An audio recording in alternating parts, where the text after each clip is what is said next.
Salve, benvenuto in questo breve video dove ti spiego come prendere le misure per motorizzare una persiana con le traverse motorizzate U-shaped acquistabili sul sito ugateshop.it. La prima misura che devi prendere è la larghezza del tuo vano, quindi questa misura che vedi qui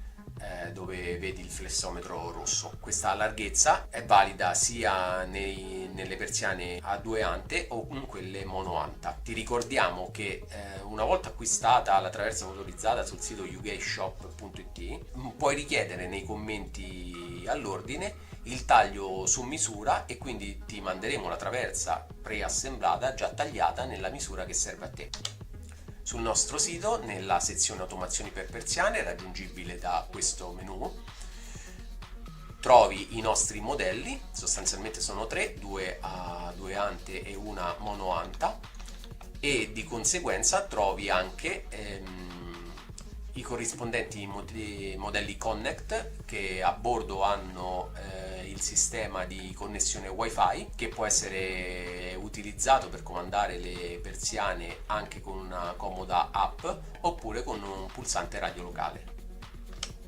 L'altra misura che devi prendere è quella del spessore della spalletta e quindi in realtà della distanza che esiste tra la tua finestra e la persiana per vedere se effettivamente c'è spazio per montare la traversa motorizzata. Questa misura è molto importante e devi fare molta attenzione perché se hai una grada o una zanzariera o entrambe anche, devi vedere di quanto spazio diminuiscono questo ingombro, deve comunque rimanere almeno 80 mm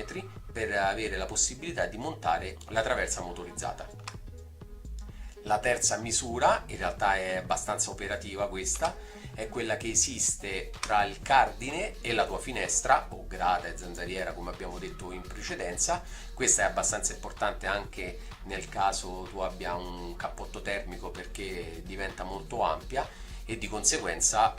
questa misura determina la leva che andremo ad utilizzare per motorizzare la persiana.